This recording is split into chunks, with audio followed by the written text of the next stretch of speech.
नमस्कार। जरा सोचिए, क्या हो अगर दुनिया के 3 सबसे बड़े नेता भारत के किसी गांव की चौपाल पर एक भैंस के सामने आ बैठें। सुनने में अजीब लगता है ना? खैर, आज हम एक ऐसे ही मजेदार राजनीतिक व्यंग्य की एक-एक परत को खोलेंगे, जहां पॉलिटिक्स, टेक्नोलॉजी और हमारा देसी जुगाड़ सब एक साथ मिल जाते हैं। तो कहानी की शुरुआत ही बड़ी दिलचस्प है। एक तरफ दुनिया के सबसे बड़े नेता और दूसरी तरफ गांव की एक सीधी साधी चौपाल। ये सिर्फ एक मजेदार सीन नहीं है, बल्कि यहीं से इस पूरे व्यंग्य की नींव रखी जाती है। यह हमें दिखाता है कि ग्लोबल और लोकल दुनिया एक दूसरे से कितनी कितनी अलग हो सकती हैं। तो इस कहानी का असली जादू है क्या? वो है इसी टकराव में। सोचिए ना, एक तरफ सूट बूट में ग्लोबल लीडर्स और दूसरी तरफ अपनी भैंस और हुक्का। ये सिर्फ मजाक नहीं है, ये दो अलग अलग दुनियाओं की एक तस्वीर है। और जब ये टकराती हैं तो जाहिर है हंसी का फवारा तो फूटेगा ही। अब ये व्यंग्य करता क्या है? ये इन तीनों नेताओं की जो पब्लिक इमेज है ना, उसे पकड़ता है और थोड़ा मजेदार तरीके से बढ़ा चढ़ा देता है। जैसे मोदी जी को दिखाया गया है एक ग्लोबल विजनरी की तरह, ट्रंप जो सोशल मीडिया के दीवाने हैं, और लालू जी अपनी ठेठ देसी और हाजिर जवाब स्टाइल में। ये किरदार असलियत से इतने मिलते जुलते हैं कि मजा दोगुना हो जाता है।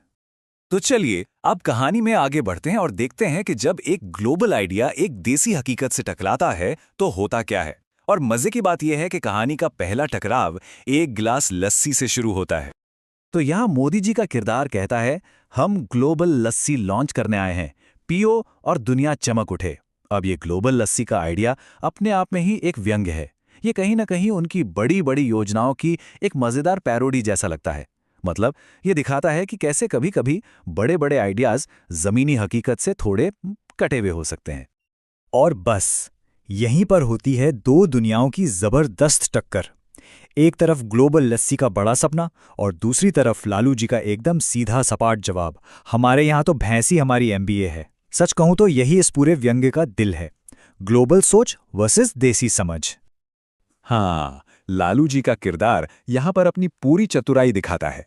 देखिए कैसे उन्होंने एमबीए जैसे भारी भरकम कॉर्पोरेट शब्द को पकड़ा और उसे एक बिल्कुल देसी ट्विस्ट दे दिया, मिल्क बटर एंड ऑल। यह सिर्फ एक मजाक नहीं है, ये कॉर्पोरेट कल्चर पर एक बहुत ही मजेदार और तीखा तंज भी है। चलिए अब कहानी में एक और दिलचस्प मोड़ आता है। इस बार टेक्नोलॉजी की दुनिया, जिसे यहाँ ट्रंप का किरदार रिप्रेजेंट कर रहा है, वो गांव के माहौल से टकराने वाली है। तो ट्रंप का किरदार भैंस को देखकर क्या कहता है? ये भैंस जबरदस्त है, लेकिन भैंस इंस्टाग्राम पर क्यों नहीं है? ये सवाल अपने आप में सब कुछ कह देता है। ये दिखाता है कि कैसे बाहर की दुनिया हर चीज को अपने चश्मे से देखती है और इस चक्कर में कितनी मजेदार गलतफहमियां पैदा हो जाती हैं। और फिर आता है इस सवाल का वो जवाब जो शायद इस पूरी कहानी की सबसे बेहतरीन पंचलाइन है। लालू जी का किरदार जवाब देता है, वो भैंस्टाग्राम चलाती है। भैंस्टाग्राम कमाल का शब्द है ना? ये एक शब्द ही अपने आप में पूरी कहानी कह देता है। इसमें पारंपरिक भैंस और मॉडर्न इंस्टाग्राम को ऐसे जोड़ा गया है जैसे मानो ये दिखा रहा हो कि देसी जुगाड़ किसी भी टेक्नोलॉजी को अपने हिसाब से ढाल सकता है। भाषा का यही खेल तो इस व्यंग्य को और भी मजेदार बना देता है। तो अब ये व्यंग्य सिर्फ मजाक मस्ती तक नहीं रहता। अब इसका फोकस जाता है पॉलिसी मेकिंग, यानी नीतियां बनाने पर और असल दुनिया पर उनके असर पर। लेकिन हाँ, अंदाज वही मजेदार ही रहता है। तो यहां मोदी जी का किरदार एक नई योजना लाता है, स्मार्ट भैंस योजना, जिसके तहत दूध भी मिलेगा और पेमेंट भी भाई पे से होगी। अब ये स्मार्ट भैंस योजना और भाई पे जैसे नाम साफ साफ असली सरकारी योजनाओं पर एक मजेदार तंज हैं। ये इस बात पर उंगली उठाते हैं कि कैसे कभी-कभी टेक्नोलॉजी वाले समाधान जमीनी समस्याओं को जरूरत से ज्यादा ही आसान समझ लेते हैं। और फिर योजनाओं के इस हवाई महल को जमीन पर लाने के लिए आता है एक देसी रियलिटी चेक। लालू जी का किरदार चेतावनी देता है, जो भैंस के करीब बिना परमिशन आया वो उड़ जाएगा लस्सी के गिलास की तरह। ये एक सीधी सादी चेतावनी है जो दिखाती है कि कागज पर बनी योजनाओं और गांव की असलियत में कितना बड़ा फर्क होता है।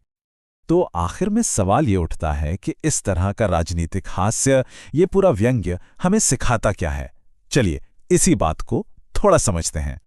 और शायद इस पूरे व्यंग्य का निचोड़ इस एक लाइन में छिपा है, हंसी से बड़ी पॉलिटिक्स कोई नहीं। ये लाइन हमें याद दिलाती है कि कभी-कभी सबसे गहरी और गंभीर राजनीतिक बातें एक हल्के फुल्के मजाक के पर्दे के पीछे छिपी होती हैं।